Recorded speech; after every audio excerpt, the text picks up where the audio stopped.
The death toll in the Mumbra building collapse on the outskirts of Mumbai seems to be getting worse with every passing hour. According to the latest information that we are getting, at least 10 people have been killed in that building collapse in Mumbra. It was a 3-story building opposite the Mumbra railway station that collapsed last night. 10 people have been killed, including 2 children. Several others are feared trapped. Remember, in just April this year, 72 people had died and over 60 were injured when an illegal building had collapsed in the same area. The Thane municipal chief had then claimed that 90% of the buildings in the Mumbra area are illegally constructed. For more on that, let's now go across to my colleague Miloni Bhatt, who joins us on the phone line. Miloni, the death toll seems to be going up every passing hour. What are the authorities saying at the moment? Well, right now, the information that we have is that they have removed 10 dead bodies. 14 people have been rescued. People on the ground, people who live here are essentially saying that all seem to be accounted for. So there may be no more people trapped inside the debris. But at this point in time, the NDRF, which is heading the rescue operation, says that they cannot end the operation as of yet. They need to clear all the debris. They need to be absolutely certain that no one is trapped inside.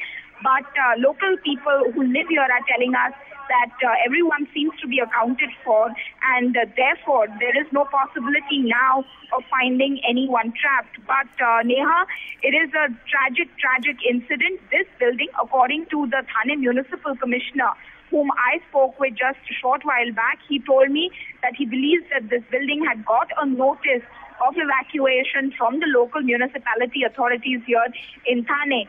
9 families resided here. It was a ground plus 3-story structure. The name of this building is Smriti Building. And this comes in the wake of just a few months after the collapse of another building in Lucky Compound. Over there, 73 people had died. Many people were injured. That building had come up in just 3 months' time. It had come up illegally. There were lots of violations. 12 people have been arrested in connection with that collapse. But this building, Neha, is slightly different in the sense that this was an old structure. And municipal authorities at that time had told us that there are about 1,100 odd dilapidated structures in Thane, and of which at least 58 are very dangerous buildings, and people need to be evacuated. But the problem seems to be, where do these people go? Where will these people be accommodated? Are there enough transit structures for these people to go to? Neha?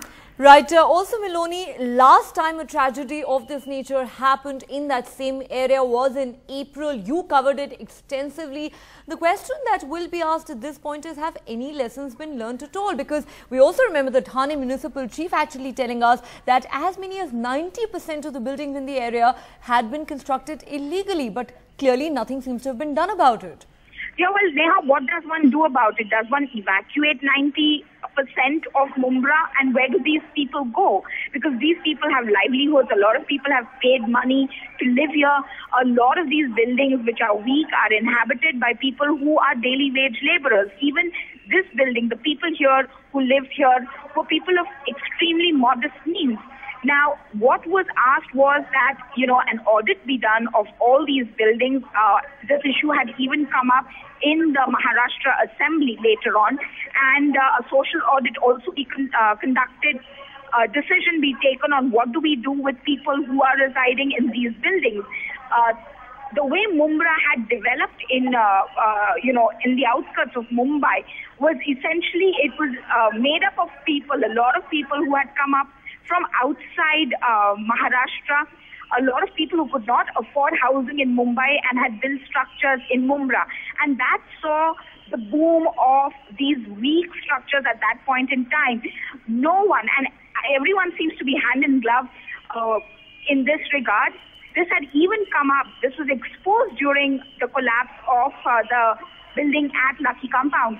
So essentially, the problem before municipal authority is that when you have so many structures which are weak, when you have so many structures which may be illegal, when you have so many structures which may not have necessary clearances, what do you do with people who are residing in all of them if you don't have alternative means of housing them?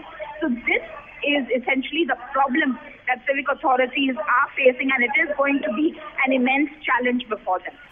Right, Miloni, why were these illegal buildings allowed to come up in the first place, and will accountability be fixed remains a big question. But as you point out, an equally important question that remains unanswered is what do you do with all those illegal constructions that have been coming up over the years and the people who have been living in those buildings. Thanks very much, Miloni, for joining us with those details.